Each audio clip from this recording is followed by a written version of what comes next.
Aujourd'hui, on va parler des aliments qui entretiennent l'inflammation et comment limiter cette inflammation.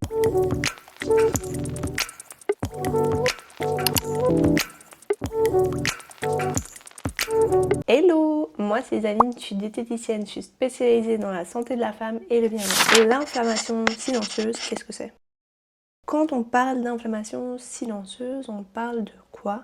On parle d'une inflammation de bas grade qui ne provoque pas des douleurs, par exemple des pics inflammatoires, mais qui ressort via différents symptômes. Ce que montrent les études, c'est que du coup on a une inflammation qui est vue au niveau biologique. On voit une augmentation de tous les marqueurs inflammatoires, dont la CRP, et on la retrouve même chez des personnes qui n'ont pas de symptômes ni de maladies particulières.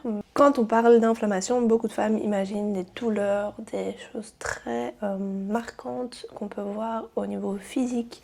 On va parler des symptômes que je retrouve chez mes patientes qui ont une inflammation silencieuse chronique. Elles ne viennent pas vers moi en me disant j'ai de l'inflammation, elles viennent vers moi en me disant je suis fatiguée, j'ai des douleurs intestinales, j'ai des ballonnements. Elles ont parfois des douleurs diffuses au niveau articulaire ou musculaire. Elles ont des fringales parfois sucrées, une irritabilité un peu plus importante.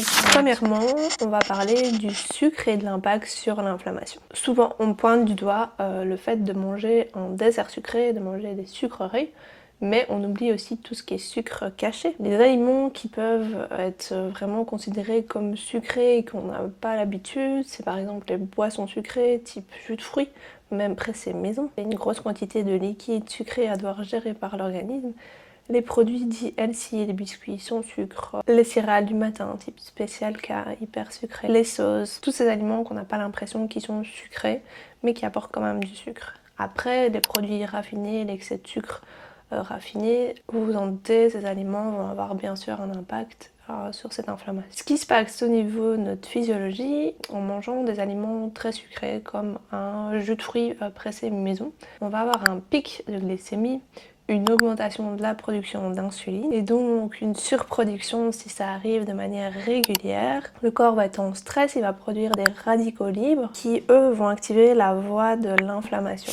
Deuxièmement, ce qui peut se passer aussi, c'est qu'il y a un déséquilibre au niveau des huiles. Les huiles industrielles et leur richesse en oméga 6, on retrouve des huiles dans beaucoup de plats, les plats préparés, les préparations, les sauces, les biscuits, les snacks. Là, ça a une richesse en oméga 6, qui contiennent très rarement des oméga 3. Donc il y aura un déséquilibre entre oméga 3 et oméga 6 qui va favoriser un terrain inflammatoire. Les effets, une inflammation chronique, des douleurs, de la fatigue, tous les symptômes qu'on a parlé juste avant. 3. Les céréales raffinées, qui est féculent type pâte très cuite, blanche, riz blanc, céréales type cialca raffiné de blé, la farine blanche. Les céréales raffinées ont une digestion beaucoup plus rapide. Vous aurez moins de travail au niveau de votre digestion car vous devez couper des moins grosses molécules et donc l'absorption sera beaucoup plus rapide. Le mécanisme sera le même qu'au niveau de la digestion des sucres simple, juste un petit peu plus lent, mais il y aura quand même des pics glycémiques. Donc ici, ce qu'on parle, les 3 aspects de l'alimentation qui ont un impact sur l'inflammation, c'est les céréales raffinées, tout ce qui est sucre rapide, caché ou pas, et tout ce qui est aliment qui contient beaucoup d'huile riche en oméga 6. Il y a aussi un autre aspect, le stress, qui va jouer aussi un grand rôle sur l'inflammation. Dans notre monde, dans nos quotidiens, on a de plus en plus de stress en tant que femme. Un stress quotidien, chronique, qu'on ne ressent pas toujours, mais qui impacte notre organisme. Quand nous sommes stressés, au niveau de notre corps, il y a un taux de cortisol qui va augmenter, c'est l'hormone du stress, ce qui va perturber également encore la glycémie, car on est en mode sécurité, de protection. Et ce qui va se passer, c'est que du coup, il y a trop souvent ces pics de glycémie comme on a vu avant, et donc une augmentation de l'inflammation. Comment arriver à apaiser cette inflammation? Déjà, le but, c'est de ne pas tout supprimer d'un coup, pas modifier toute votre alimentation, sinon vous ne tiendrez pas sur le long terme, mais modifier progressivement des petites habitudes. La première chose à faire, c'est réduire les aliments transformés, ultra transformés, les snacks, les biscuits, les sauces, pour diminuer la charge en sucre, mais également en oméga 6. Remplacez intelligemment vos aliments.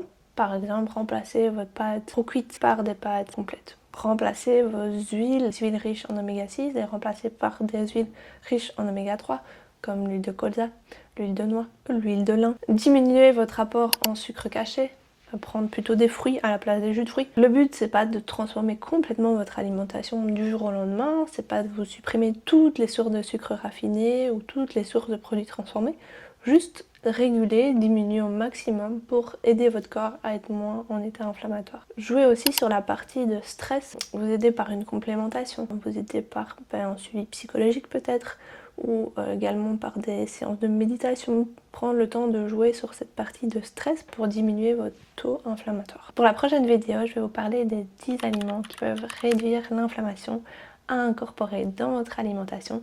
Abonne-toi, on part ensemble sur le chemin de la perte de poids durable et du bien-être. Bisous!